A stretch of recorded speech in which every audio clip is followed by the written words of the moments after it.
بسم الله الرحمن الرحيم نحمده ونصلي على رسوله الكريم۔ آیت نمبر 9 ہے ذکر اللہ کے حوالے سے۔ اللہ کی یاد ہمیں ہر دم کرنی چاہیے، ہر دم اللہ اللہ کر۔ ٹھیک ہے جی۔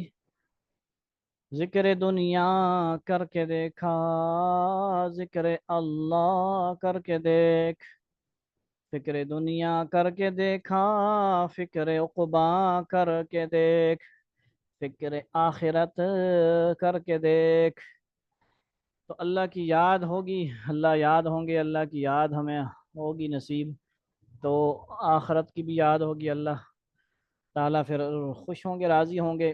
تو ذکر اللہ کے حوالے سے آیات قرآنیہ میں سے آیت نمبر 9 ہے۔ اس میں جو ہمارے سامنے بھی اگر جس کو کتاب ملے ویڈیو کی شکل میں، تو اس میں یہ جدید طریقے سے مزید اس میں آسانی کی گئی ہے کہ آیات یا ترجمہ وغیرہ ہے اس کا، کچھ الفاظ معانی بھی ہیں مشکل الفاظ کے۔ آیت پڑھتے ہیں۔ اعوذ باللہ من الشیطان الرجیم، انما يريد الشيطان ان يوقع بينكم العداوة والبغضاء في الخمر والميسر ويصدكم عن ذكر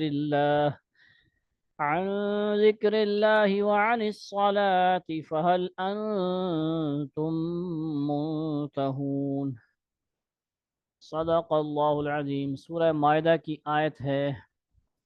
کیا پیغام ہے ہمارے لیے؟ اللہ کا قرآن ہے، پیغام بہت سارے ہیں، ایک ایک آیت میں ہزاروں پیغام ہیں۔ ٹھیک ہے جی۔ تو کیا ہے جی، شیطان تو یہی چاہتا ہے کہ شراب اور جوئے کے ذریعے کیا کرے، کے ذریعے سے تم میں آپس میں عداوت یعنی دشمنی اور بغض پیدا کر دے، یعنی نفرت حسد پیدا کر دے، اور تم کو اللہ کے ذکر اور نماز سے روک دے۔ بتاؤ اب بھی ان بری چیزوں سے باز آ جاؤ گے؟ تو اللہ تعالیٰ کا پیغام سنیے۔ آج کل گیمیں دیکھیے اور کیا کیا دیکھیں، شیطان کے آلات دیکھیں، میوزک دیکھیں۔ ٹھیک ہے جی، گیموں میں میوزک چل رہا ہے، تو کیا ہے جی، شیطان کے آلات ہیں، شیطان کے بتائے ہوئے راستے ہیں، ہمیں اللہ کا ذکر نہیں کرنے دیتے، یا ہم نے خود اپنے آپ کو زیادتی کر کے ان چیزوں میں مشغول کیا ہے کہ اللہ کی یاد کے لیے ٹائم نہیں ہے جی ہمارے پاس۔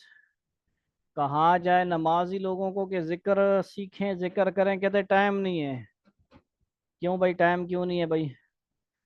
یعنی یہ اللہ کا ذکر ہے، اصل میں سمجھ نہیں آ رہا کہ اللہ کا جو یہ ذکر ہے دل میں جب کیا جاتا ہے تو پھر ہر وقت کیا جاتا ہے، اور اس میں بہت سا وقت ہمارا استعمال ہو جاتا ہے، اور ہمارے کام رکتے نہیں ہیں، ہمارے کام چلتے رہتے ہیں۔ ہمیں کوئی کام سے منع نہیں کر رہا کہ آپ اسپیشل 2 2 3 گھنٹے بیٹھ جائیں ذکر کرتے رہیں، نہ نہ، اپنے کاموں کے ساتھ اللہ والوں سے ذکر ترتیب سے لے لیں، سیکھ لیں، وہ جس طرح سکھا رہے ہیں بس کرتے رہیں، اپنے کاموں کے ساتھ اس ذکر کو کرتے رہیں، دھیان اپنے دل کی دھڑکن کو یہ بتائیں کہ یہ اللہ کی یاد میں دھڑک رہا ہے، ہر پل یہ جو دھڑک رہا ہے اللہ اللہ اللہ، اس کی آواز آ رہی ہے، دھڑکن جو ہے اس میں سے اللہ کی آواز آ رہی ہے، اللہ کے نام کی۔ ٹھیک ہے، جب پہلی دفعہ سکھاتے ہیں اللہ والے تو بولتے ہیں کہ زبان سے آپ 3 دفعہ بولیں۔ ٹھیک ہے جی، اللہ اللہ اللہ۔ پھر جو اللہ والے ہیں وہ پھر جو ہے مشائخ ہیں، استاد گرامی ہیں، پھر کہتے ہیں کہ آپ اب زبان تالو سے لگائیں، زبان چاہے دانتوں میں بند کریں، مقصد زبان کو روکنا ہے، زبان بند کرنا ہے، پھر آپ وہی ذکر دل میں کریں، بس آسان سا طریقہ ہے، اس میں مشکل کوئی بھی نہیں ہے۔ یہ ساری چیزیں شیطان سے ہم اور اس کے آلات سے، اس سے ہم حفاظت ہو جائے گی ہماری۔ اللہ تعالیٰ عمل کی توفیق عطا فرمائے۔ والسلام علیکم ورحمۃ اللہ وبرکاتہ۔